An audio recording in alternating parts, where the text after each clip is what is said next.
الرجا وزاقت الارض ومنعت السماء وانت المستعان والیک المشتکا وعلیک المعول فی الشدۃ والرخاء اللہم صلی علی محمد وآل محمد اولی الامر الذین فرضت علینا طاعتهم وعرفتنا بذلک منزلتهم ففرج عنا بحقهم فرجا عاجلا قریبا کلمح البصر یا هو اقرب یا محمد یا علی یا علی یا محمد اکفیان فإنکما کافیان وانصران فإنکما ناصران یا مولانا یا صاحب العصر والزمان الغوث الغوث الغوث ادرکنا ادرکنا ادرکنا الساعات الساعات الساعات العجل العجل العجل برحمتک یا ارحم الراحمین بحق محمد وآلہ الطاہرین رب صلی علی محمد وآل محمد واجل فرج آل محمد ممکنہ حد تک بلند صلوات پڑھی ہے۔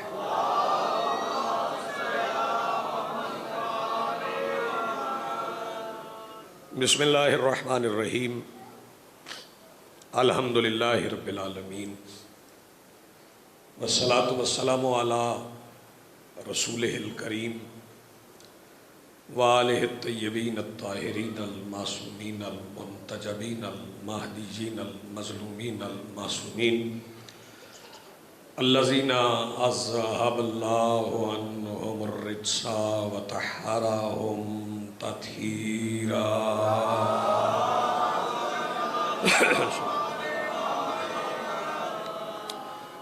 ولعنۃ اللہ علی اعدائہم ملعونین اجمعین من یومنا ھذا الی یوم الدین۔ اما بعد فقد قال اللہ تعالی سبحانہ فی کتابہ المجید وفرقانہ الحمید وقولہ الحق۔ بسم اللہ الرحمن الرحیم ان الدین عند اللہ الاسلام۔ صلوات پڑھیے بلند آواز سے۔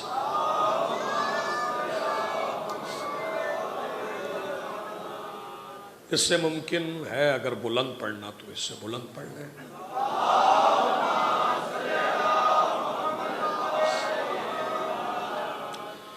سب سے پہلے آج کی صف ادائے صف انتظار اور اس پر حاضر عزاداران و منتظرین کے دلوں کے تخت پر مسند نشین ولایت ولی مطلق کے وسیلہ سے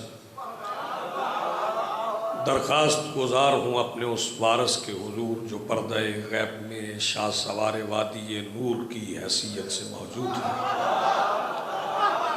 کہ کائنات کا وہ مطلق العنان مدبر الامور اپنے رخ سے حجاب غیبت ہٹائے اور کعبہ کی چھت پہ اپنی مسند علم سجا کے کائنات کے جوہلا سے کہے پوچھو جو پوچھنا چاہتے۔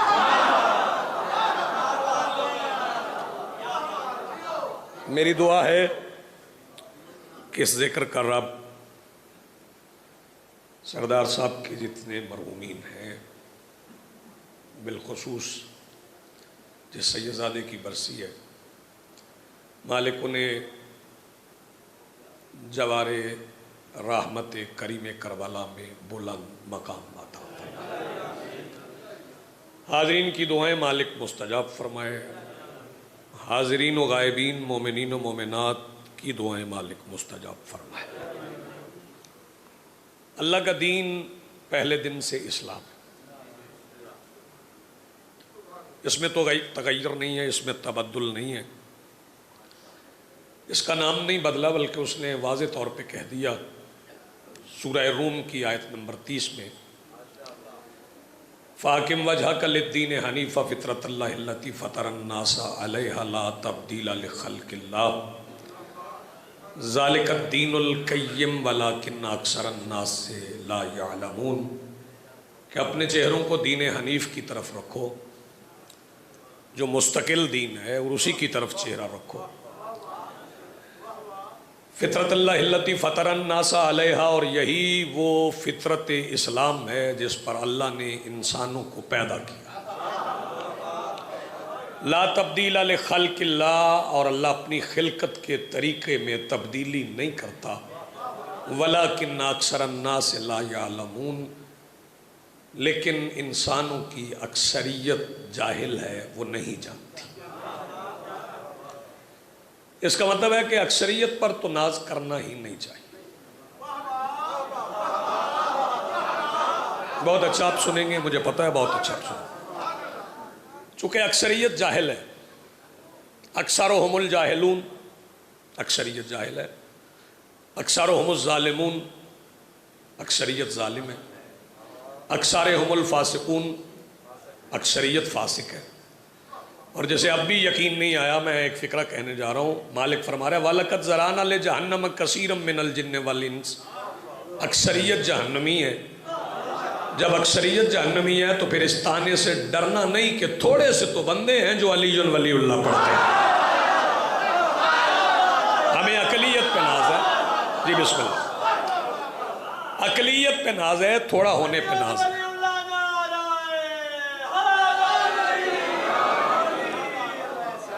اکثریت پہ ناز کرنا ہی، کیونکہ اللہ الیکشن پسند ہی نہیں کرتا، اللہ جمہوریت پسند ہی نہیں کرتا۔ لا تعداد فرشتے تھے جو اللہ سے کہہ رہے تھے اتجعل، کیا تو اسے بنائے گا، من یفسد، جو فساد کرے گا، ویسفک الدماء، اور لہو بہائے گا۔ تو وہ فرشتے بہت زیادہ تھے، اللہ تنہا تھا۔ اللہ کہتی اسے جو اکیلا ہو، اللہ اکیلا تھا، فرشتے اتنے زیادہ تھے۔ اکثریت کی رائے کو اللہ نے رد کر کے یہ فیصلہ کر دیا کہ جب ہم ہادی بناتے ہیں تو پھر مشورے نہیں لیتے، پھر اکثریت کا مشورہ ہادی بنانے میں ہمیں نہیں چاہیے۔ عرش پر آدم بنے، یہ تھوڑی جگہ آگے خالی ہے، تھوڑا قریب آئے، میرا آپ سے رابطہ ذرا مضبوط ہو جائے، تھوڑا تھوڑا قریب آئے، تھوڑا تھوڑا قریب آئے، تھوڑا بس ٹھیک ہے ٹھیک ہے ٹھیک ہے، تھوڑا تھوڑا فاصلہ بھی رکھیں تاکہ ہوا بھی آپ کو لگتی رہے۔ موسم گرم ہے، انشاءاللہ محرم الحرام تک یہاں موسم اور تبدیل ہو جائے گا۔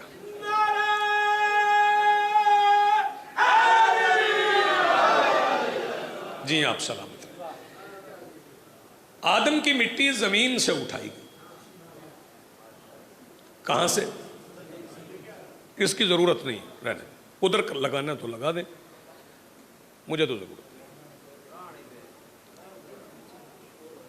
اچھا، مٹی کہاں سے اٹھائی گئی؟ عرش پہ تو مٹی ہے نہیں،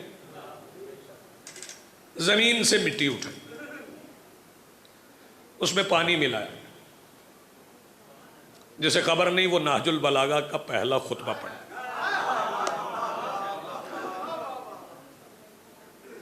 ایک ہی فقرہ کہوں تو بھائی حسین عباس مجلس یہاں پہ مکمل، جو میں فقرہ کہنے جا رہا ہوں۔ پانی ملایا گیا حسین، اس میں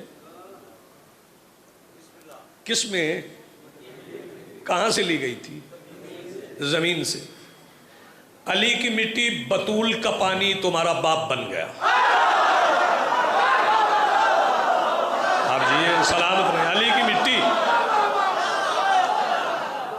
آپ جی آپ سلامت رہیں۔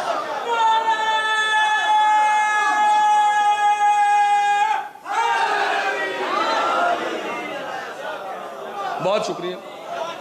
علی کی مٹی، شہزادی کا پانی، اسے ملایا گیا، مخلوط کیا گیا، گوندا گیا۔ گوندا کیسے جاتا ہے؟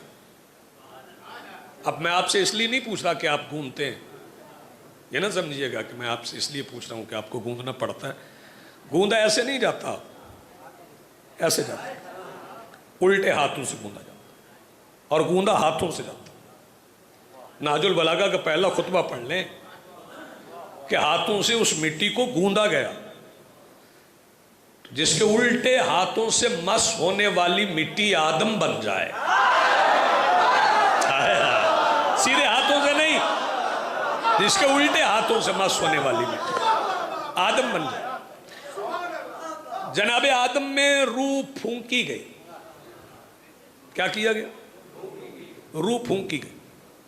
فرشتوں سے کہا گیا سجدہ کرو۔ مالک نے فرما دیا وَإِذَا نَفَخْتُ فِيهِ مِن رُوحِي، جب اس میں میں اپنی روح پھونکوں، اپنی روح پھونکوں، اپنی روح پھونکوں، فَقَعُوا لَهُ سَاجِدِينَ، فوراً اسے سجدہ کر۔ آپ کا مطالعہ ہے، علماء کو پڑھتے ہیں، علماء کو سنتے ہیں۔ یہ فَقَعُوا میں فوراً کس لفظ کا ترجمہ ہے؟ یہ بھی قصیدہ ہی ہے، بغیر سوزیوں کے۔ یہ فَقَعُوا میں فوراً کس لفظ کا ترجمہ ہے؟ یہ لفظ کا ترجمہ نہیں ہے، یہ حرف کا ترجمہ ہے۔ جہاں فا آ جائے نا، فا، اس کا مطلب ہے کہ ایک پلک جھپکنے کی بھی رضا اجازت نہیں، سوچنا نہیں، فوراً جب میں روح پھونکوں، فا آنے کے بعد سوچنا نہیں۔ اللہ نے فا کہہ دیا، جو سوچ رہا تھا اللہ نے اسے شیطان بنا کے نکال دیا۔ تو یہ ذہن میں رکھنا کہ جب فا آ جائے تو جو سوچے وہ شیطان بن جاتا ہے۔ ایک فا میں سنانے جا رہا ہوں، اب جس کا دل چاہے وہ صاحب ایمان بن جائے، جس کا دل چاہے وہ شیطان بن جائے۔ پالان کے ممبر پہ رسول نے کہا تھا من کنت مولا فا، آپ جی سلامت ہو، من کنت مولا ہو، بڑی مہربانی، بہت شکریہ۔ فہذا علی جنہ،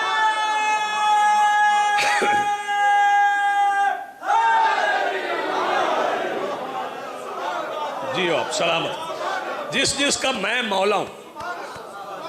جناب آدم کو بنایا گیا، سنوارا گیا، اٹھایا گیا، اعضاء و جوارح میں حرکت پیدا کی گئی، سجدہ کروایا گیا، جناب آدم کو سجدہ کروایا گیا۔ فکر سننے آپ نے، پھر جناب آدم سے سجدہ کروایا گیا۔ یہی تو سننے والی بات ہے، پہلے جناب آدم کو سجدہ کروایا گیا، پھر جناب آدم سے سجدہ کروایا۔ زیادہ سجدے نہیں ہوئے آدم کو، ایک سجدہ۔ اس ایک سجدے کے بعد آدم بھی سجدے میں، سجدہ کرنے والے بھی سجدے میں۔ میں نے پوچھا اللہ، ایک ہی سجدہ کروایا، پھر آدم بھی سجدے میں، جنہوں نے سجدہ کیا وہ بھی سجدے میں؟ فرمایا ذرا قرآن تفصیل سے پڑھنا۔ قرآن کہہ رہے ہیں وَعَلَّمَ آدَمَ الْأَسْمَاءَ، تو میں نے فرشتوں سے کہا تھا تمہیں یہ نام آتے ہیں جو آدم کو آتے ہیں؟ انہوں نے کہا نہیں۔ میں نے کہا انبئہم، انہیں سناؤ۔ پھر آدم نے سنا دیے، پھر فرشتوں کو بھی آتے تھے، آدم کو بھی آتے تھے، پھر چونکہ وہ نام سب کو آتے تھے، پھر مسجود یہ نہیں تھے، پھر وہ نام تھے۔ آپ جی سلامت رہے۔ پھر انہیں سجدہ کروایا، جناب آدم کو بنایا گیا، سنوارا گیا۔ اب مسئلہ یہاں پہ یہ ہے کہ میں پپو صاحب جی، میں بات کھری کرتا ہوں اور ممبر سے کرتا ہوں، دونوں طرف میرے مالک کے ذریعے حسنین آپ کے پاپا سے میں ناراض ہو کے مجلس پڑھ رہا ہوں، یہ میں برسر ممبر کہہ رہا ہوں، لیکن میں مجلس چونکہ میں اب حسنین کا مہمان ہوں اس لیے ذرا زیادہ دیر پڑ جاؤں گا، آپ نے محسوس نہیں فرمایا۔ جناب آدم کو بنایا گیا، پھر جنت میں اتارا، انہیں کپڑے پہنائے۔ اس زاویے پہ بندے سوچتے ہی نہیں، یعنی قرآن میں خلقت ہے، مٹی ہے، پانی ہے، سنوارنا ہے، سجانا ہے، کپڑے نہیں ہیں۔ لیکن جنت میں کسی کے کپڑوں سے بچے ہوئے کپڑے سے آدم کے کپڑے بنے۔ آپ نے توجہ نہیں فرمائی، میں کچھ کہہ گیا۔ انہوں نے وہ لباس پہنا،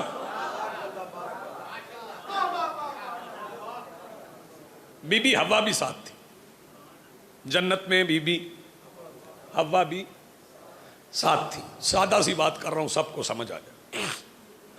دونوں جنت میں ہی رہتے تھے۔ اب میں متشابہات، آیات کے دو حصے ہیں، محکمات اور متشابہات۔ میں متشابہات میں نہیں پڑھتا۔ بندے کہتے ہیں کہ آدم کو جنت سے نکال دیا، انہوں نے یہ کیا تھا تو اس لیے نکالا۔ تو یہ ان کا دیوانہ پن ہے، ان کی دیوانگی ہے۔ ذرا آغاز میں پڑھ لو نا اللہ کیا کہہ رہا ہے۔ اللہ کہہ رہا ہے انی جائل فی الارض خلیفہ، ہم انہیں زمین پہ خلیفہ بنا دیں۔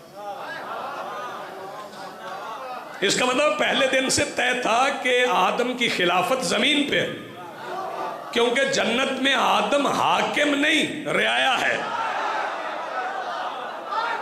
جنت میں حاکم کوئی اور ہے۔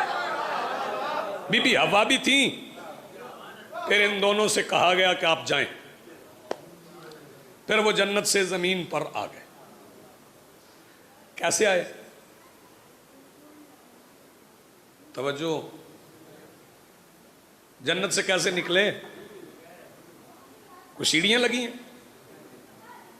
کوئی طیارہ آیا تھا؟ کیسے آ گئے؟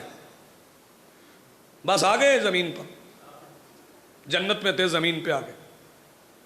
پوری توجہ، جب زمین پہ آ گئے تو فاصلہ بڑا تھا دونوں کے درمیان۔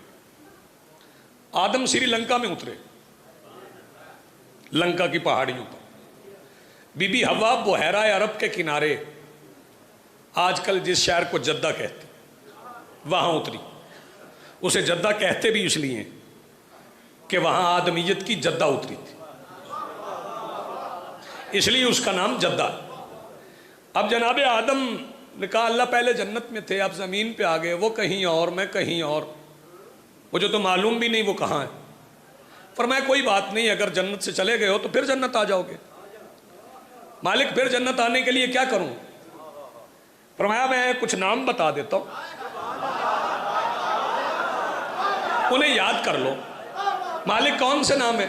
فرمایا کہتے رہو اللہم بحق محمد وانت محمود، اللہم بحق علی وانت الاعلی، اللہم بحق فاطمہ وانت فاطر السماوات، اللہم بحق حسن وانت قدیم اللسان، اللہم بحق حسین وانت محسن۔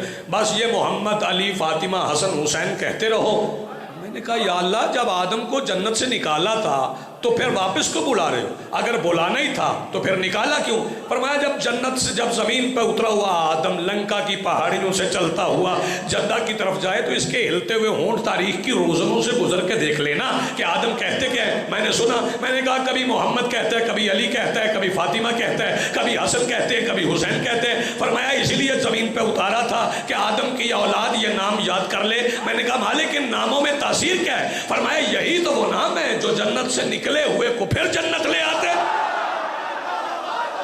جو جنت سے نکلے ہوئے۔ جی بسم اللہ، آپ جی ہیں سلامت۔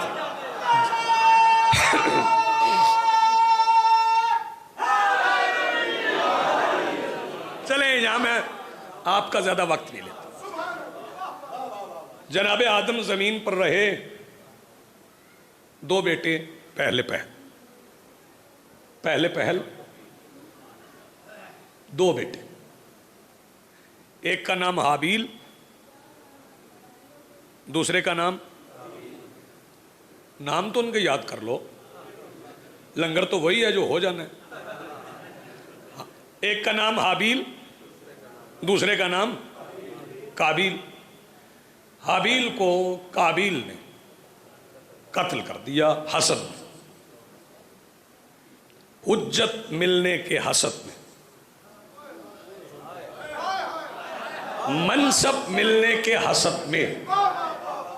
اب بندوں کو یہ پتہ نہیں چلتا، چونکہ کافیہ ملتا ہے نا، بندوں کو پتہ نہیں چلتا قاتل کون ہے مقتول کون ہے۔ جس کے نام کے ساتھ قاتل کی کاف ہے نا وہ قابیل قاتل ہے، اور جس کے نام سے پہلے مظلومیت کی ہائے ہے وہ حابیل ہے۔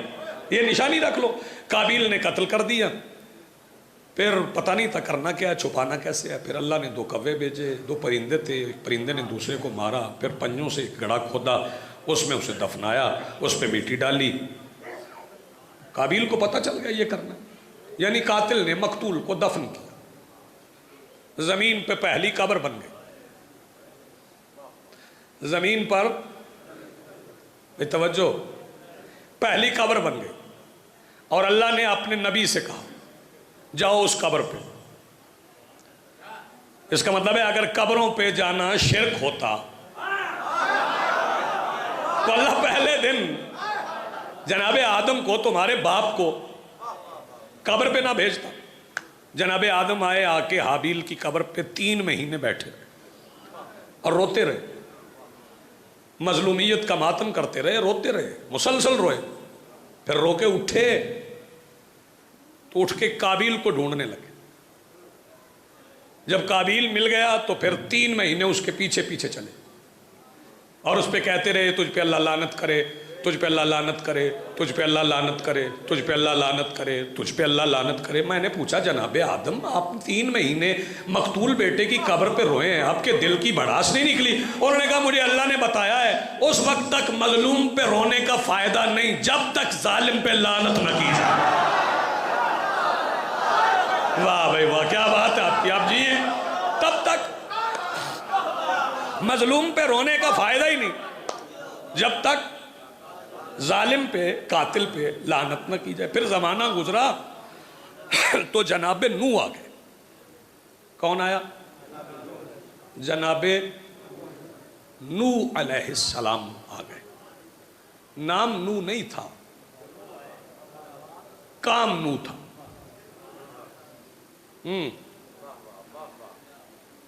روتے رہتے تھے، نوحہ پڑھتے تھے، اس لیے نوح کہتے ہیں. توجہ، نوحہ پڑھتے تھے اس لیے نوح کہتے ہیں کیونکہ اللہ نے کوئی منظر دکھایا تھا. اس منظر کو دیکھ کے ساری زندگی روتے ہی رہے. نوحہ پڑھتے، نوحہ پڑھتے ہوئے ہدایت کرتے تھے. آپ نے یہ فکرہ ضائع کر دی. نوحہ پڑھتے ہوئے ہدایت کرتے. پھر 900 سال تبلیغ کی تو 80 بندے ساتھ مل گئے. توجہ، 900 سال میں 80 بندے ساتھ ملے.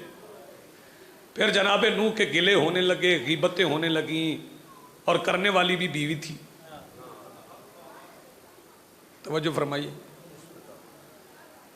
نوح کی بیوی غیبت کرتی تھی، گلہ کرتی تھی کہ گھر میں بیٹھ کے بھی ایسی باتیں کرتا ہے.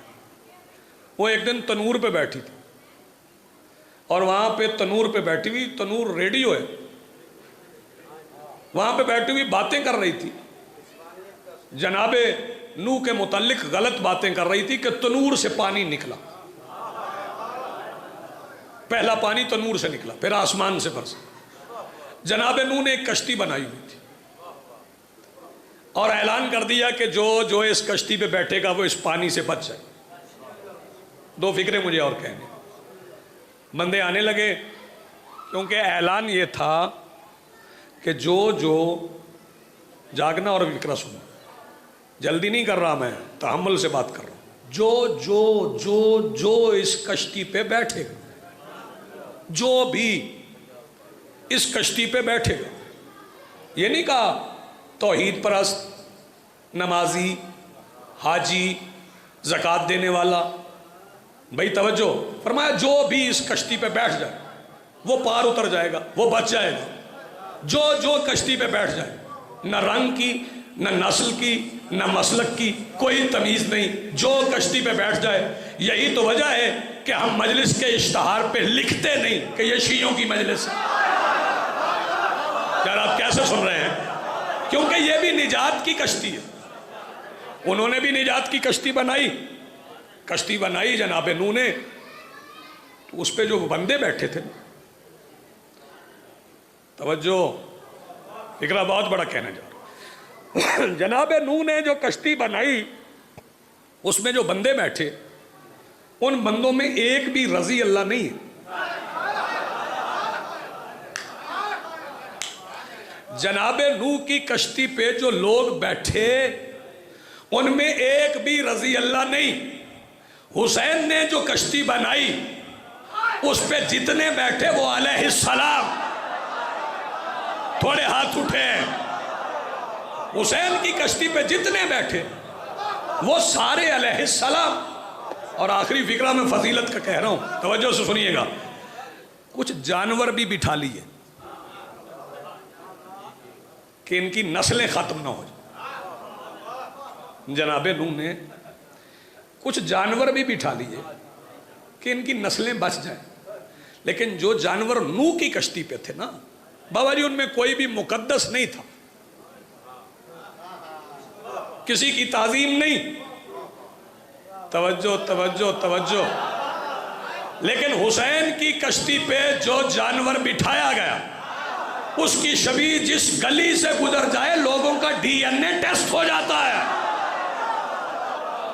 آپ جی یہ سلامت ہو آپ کی زندگی۔ صلوات پڑھ لیں بلند آواز سے۔ آئیے جناب سے آپ سے، جناب علی بسم اللہ، مالک زبان میں زیادہ تاثیر اور اثر عطا فرمائیں۔ یہ سلسلہ نبوت کا ہدایت کا چلتا رہا، ہدایت کا سلسلہ دیکھ رہے ہیں آپ میری طرف، ہدایت کا سلسلہ چلتا رہا۔ ایک فقرہ اور سن لیں، پھر جناب یعقوب آ گئے۔ جناب یعقوب علیہ السلام، توجہ، ان کے بیٹے مثال حسن جناب یوسف۔ عموماً ہمارے ہاں رواج ہے یوسف کہنے کا، جناب یوسف مثال حسن، بڑے خوبصورت تھے، بندے بڑی مثالیں دیتے ہیں کہ جناب یوسف بڑے حسین، جناب یوسف کا حسن، توجہ۔ لیکن ایک فقرہ مجھے یاد آ گیا، میرا دل ہے میں کہتا جاؤں، لوگوں کو اندازہ نہیں نا کہ حسنین کے نانا کتنے خوبصورت تھے۔ جب حسنین کے نانا اپنی زندگی میں پہلی اور آخری بار دلہن لینے گئے تھے نا، یار کہاں بیٹھے ہو، جب حسنین کے نانا اپنی زندگی میں پہلی اور آخری بار دلہن لینے گئے تھے تو رستے پہ یوسف بھی کھڑے تھے۔ پتہ کیوں کھڑے تھے؟ کہ ابھی نالین محمد سے مٹی اڑے گی، چہرے پہ پڑے گی، حسن میں اضافہ ہو جائے گا۔ وہ مثال حسن جناب یوسف بھی رستے میں کھڑے تھے۔ بھئی توجہ، مثال حسن جناب یوسف، انہیں ان کے بھائی لے گئے، آپ کا سنا ہوا واقعہ، کنویں میں پھینک دیا، پھر گوسفند کے بکری کے لہو سے ان کا کرتا بھگو کے وہ لے آئے اور وہ رو رہے تھے، وہ روتے ہوئے جناب یعقوب کے پاس آئے اور کہنے لگے جی بھیڑیا کھا گئے۔ کیا کہنے لگے؟ کہا کس سے؟ اللہ کے نبی سے۔ کہا کس کے متعلق؟ اللہ کے نبی کے متعلق۔ جناب یعقوب نے فرمایا میں تم پہ یقین نہیں کرتا، میں بھیڑیے سے پوچھوں۔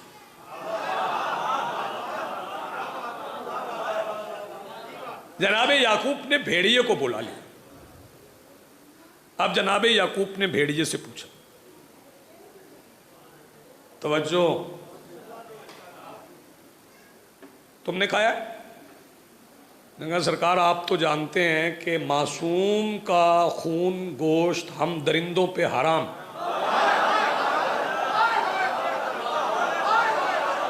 اس کا مطلب ہے جو حرام حلال کی تمیز نہیں کرتا وہ درندے سے بھی بدتر ہے۔ توجہ ہے صاحب؟ سرکار نے فرمایا تم نے ظلم کیا، یہ کرتا لے آؤ۔ تو جناب یعقوب رونے لگے۔ کیا کرنے لگے؟ اچھا یہ بات سوچنے کی ہے کہ وہ بھی رو رہے تھے، جناب یعقوب بھی رو رہے تھے۔ ان کا رونا مکر کا رونا تھا، ان کا رونا درد کا رونا۔ اس کا مطلب ہے جو مظلوم کے لیے روئے وہ درد کا رونا، توجہ، اور جو رمضان کے جانے پہ مکر کرے آپ نے توجہ نہیں فرمائی۔ وہ جناب یعقوب رو رہے تھے، بہت روتے تھے۔ کتنا روئے؟ کہ ناصر سیال صاحب باقاعدہ عالم دین، پڑھے ہوئے درس. قرآن نے ان کے رونے کا نقشہ کھینچا ہے. قرآن کہتا ہے وَابْيَضَّتْ عَيْنَاهُ مِنَ الْحُزْنِ، آنکھیں سفید ہو گئی. او کما کے ماتم پہ اعتراض کرنے والوں، کہتے ہو کہ کما لگانے سے جسم کو نقصان پہنچتا ہے اور جسم کو نقصان پہنچانا حرام ہے. اللہ نے یعقوب کو نہیں بتایا تھا تیرا بیٹا زندہ ہے؟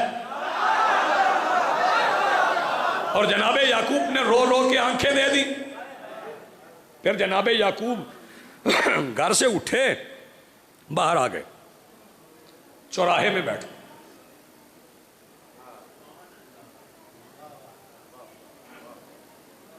اور چوراہے میں بیٹھ کے کیا کہتے تھے؟ یا صفا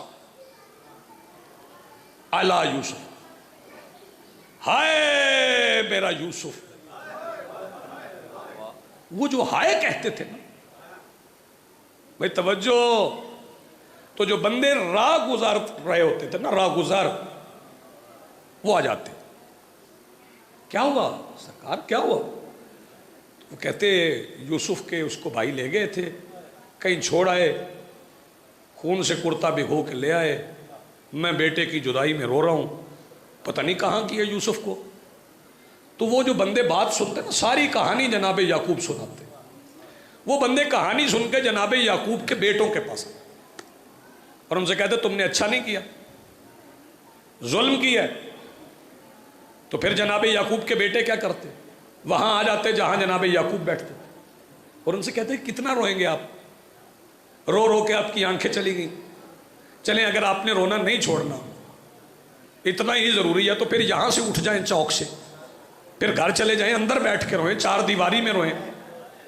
سرکار نے فرمایا میرے یہاں بیٹھنے سے تمہیں کیا تکلیف ہے؟ انہوں نے کہا آپ یہاں چوک میں بیٹھتے ہیں، یہاں بیٹھ کے آپ کہتے ہیں ہائی یوسف، لوگ پوچھتے ہیں کیا ہوا، آپ کہانی سناتے ہیں، اس میں ہمارا نام آتا ہے، لوگ ہم پہ لان تان کرتے ہیں. اس کا مطلب ہے مظلوم کی حمایت میں نکلے ہوئے جلوس کو چوک میں آنے سے وہ روکتا ہے جس کا قاتلوں میں نام ہوتا ہے. میری بات پہنچ گئی صاحب؟ مسلسل گریا، اور وہ جو گریا ہے نا جناب یعقوب کا، پھر اس کے بعد ہوا کیا؟ تمام ساری بات چھوڑ دی میں نے. پھر جناب یوسف کا کرتا آیا تھا، وہ جناب یعقوب کی آنکھوں پہ لگا اور ان کی آنکھیں ٹھیک ہو گئی. تو میرے بھائیوں آپ پریشان نہ ہوا کریں، زنجیر مار کے کما لگا کے ہم اپنا گوشت ادھیڑ لیں، تم فکر نہ کرنا.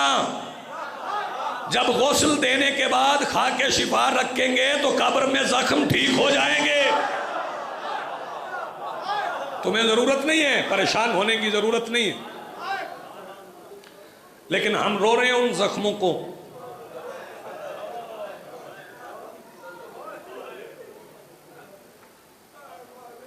جو ابھی ٹھیک نہیں ہوئے.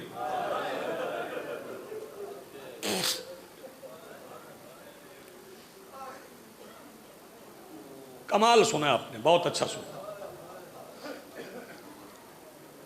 وہ زخم جو ابھی ٹھیک نہیں،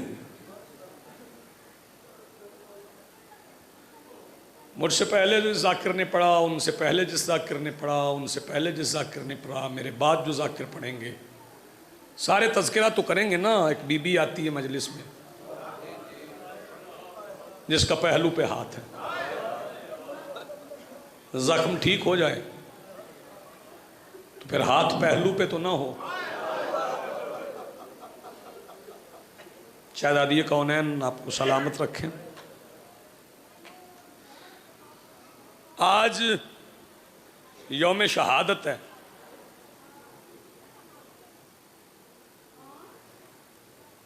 جناب ابو ذر غفاری کا.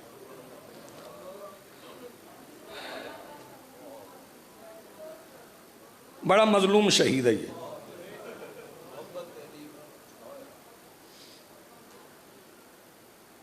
ولایت امیر المومنین کی گواہی کے جرم میں، اقرار میں نہیں، گواہی کے جرم میں مدینہ سے نکالا گیا، اور جس ظالمانہ طریقے سے نکالا گیا کہ رانوں کا گوشت ادھڑ گیا۔ مقام ربضہ پہ کون تھا؟ ایک بیٹی تھی اور ابو ذر غفاری تھے۔ بیٹی بھی 4 سال کی تھی۔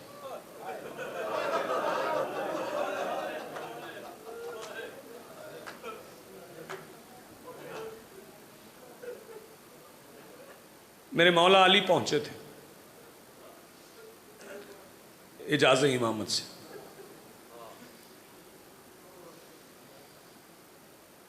سلمان کے جنازے پہ بھی پہنچے تھے، ابو ذر کے جنازے پہ بھی پہنچے۔ تدفین مولا نے کروائی تھی، جنازہ میرے مولا نے پڑھایا تھا۔ اسی دن جس دن ابو ذر شہید ہوئے نا، اسی دن جب بیٹی نے ابو ذر کے پاس سے اٹھنا چاہا نا، بابا میں کہیں کھڑی ہوتی ہوں، کوئی قافلہ گزرے گا نا، اس کی منت کروں گی، میرا بے کفن باپ ہے، میں جس مقام پہ آپ کو لانا چاہتا تھا میں وہاں پہ آپ کو لے آیا۔ جب قافلہ کربلا سے چلا گیا تھا تو ایک شہزادی نے بھیا سے کہا تھا، بھیا مجھے کربلا رہنے دو، اللہ کرے میں مصائب پڑھ سکوں، سن سکوں۔ شہزادی کربلا میں رہو گی تو کیا کرو گی؟ عرض کی بھیا ابو ذر غفاری کی بیٹی کی طرح بابا کے جنازے پہ بیٹھ جاؤں گی، قافلے گزریں گے ان سے کہوں گی کہ فرزند رسول ہے، بے کفن ہے، کوئی کفن دیتا جائے۔ آج میرا دل چاہ رہا ہے ابو ذر کی بیٹی کے سر پہ میرے مولا علی نے ہاتھ رکھا،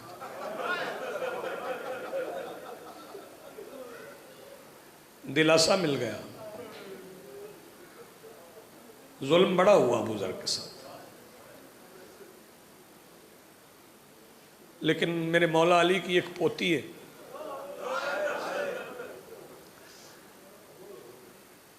جس کا لقب بتانا ضروری ہے، شہزادی سکینہ صلوات اللہ علیہ، یہ لقب ہے۔ شبیر فرماتے تھے، کہتے تھے سکینہ سکینہ سکینہ سکینہ۔ ناصر بھائی کل تک یہ مجمع روتا رہے، بدل نہیں ہو سکتا۔ حسین سکینہ کہتے رہے، مسلمان فاطمہ سمجھ کے مارتے رہے۔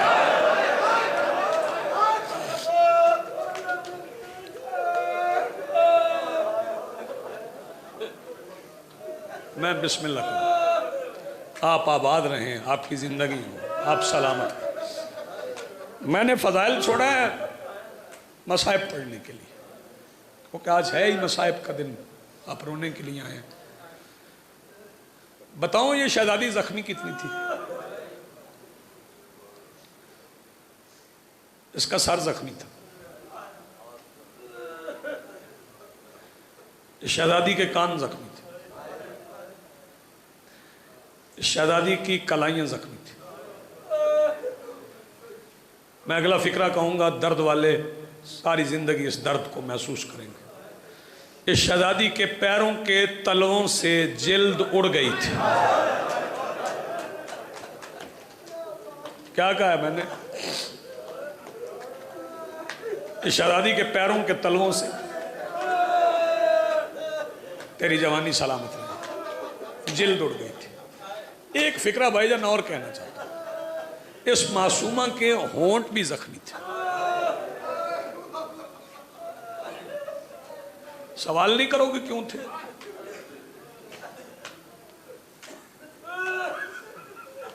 ناظم منبر صاحب، میرے مولا سجاد، اچھا میں ایک سوال پوچھ رہا ہوں، میرا دل حسین بھائی آ گیا مصحف پڑھنے پہ تو اس لیے پڑھ رہا ہوں. چھوٹی بہنیں ہوتی ہیں نا، تو انہیں ان کے بھائیوں سے، بڑے بھائیوں سے زیادہ پیار ہوتا ہے. انہیں ذرا تکلیف ہو نا تو بھائی کی گود میں بھی بیٹھتی ہیں، اپنا درد بھی بتاتے ہیں. شہزادی 3.5 سال کی، سجاد تھے 23 برس کے. لیکن میں پاک منبر پہ کھڑا ہوں، یہاں قسم کھانے کی ضرورت نہیں، میں نے کہیں نہیں پڑھا کہ شہزادی نے کہا مجھے درد ہوتا ہے. ہر مقام پہ آ کے مولا سجاد سے کہتی تھی سجاد توق سے گلا تو نہیں دکھتا. کتنا بڑا حوصلہ ہے اس شہزادی کا. میں اس کا حوصلہ پڑھنے جاؤں نا شہزادی کا تو حوصلے پہ ہی مجلس پڑھ دوں. اس مخدومہ کا حوصلہ کتنا بڑا ہے. تو مجھ سے پہلے نجم پڑھ رہا تھا کہ زنجیروں والے ہاتھوں پہ میرے مولا نے جنازہ اٹھایا تھا. اچھا مولا سجاد کے ہاتھوں میں زنجیر تھے، مجھے معاف کر دیجیے گا، میں تجزیہ کرتا ہوں، تحلیل کرتا ہوں روایات کی. مولا کے ہاتھوں میں زنجیر تھے تو زندان میں ہاتھ کھلے کس کے تھے؟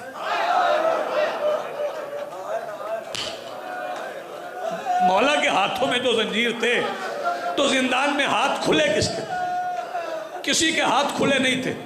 پھر پوری دنیا کے مقتل نویس مجھے جواب دے کہ شہزادی کا جنازہ بھائی کے ہاتھوں پہ رکھا کس نے؟ آؤ میں بتاؤں، آؤ میں بتاتا ہوں. میرے مولا سجاد شہیدہ محبت حسین میری مخدومہ کے جسد اطہر کے سامنے بیٹھے اور بیٹھ کے کہا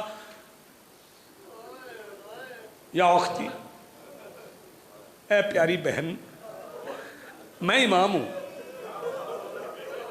میرا لوہے پہ اختیار ہے، میں چاہوں تو زنجیر توڑ دوں، زنجیر کھل جائیں، لیکن آج تو بتا، تو حسین کی بیٹی ہے، اپنا معجزہ دکھا. میرے مولا سجاد نے شہزادی، میں نے کبھی ان کے اجساد اطہر کو، ان کے ابدان مطہرہ کو کبھی میت نہیں کہا، کبھی لاش نہیں کہا. لاشیں ہماری ہوتی ہیں، میتیں ہماری ہوتی ہیں. ان اجساد مطہرہ کے، اس جسد مطہرہ کے سامنے میرے مولا سجاد بیٹھے اور بیٹھ کے کہا شہزادی اب اپنا معجزہ دکھا. میری مخدومہ کے پاک بدن نے پرواز کی، مولا سجاد کے ہاتھوں پہ آئے. سجاد ہاتھوں پہ بہن رکھ کے کہتے ہیں اس مشکل کشائی کے لیے شکریہ.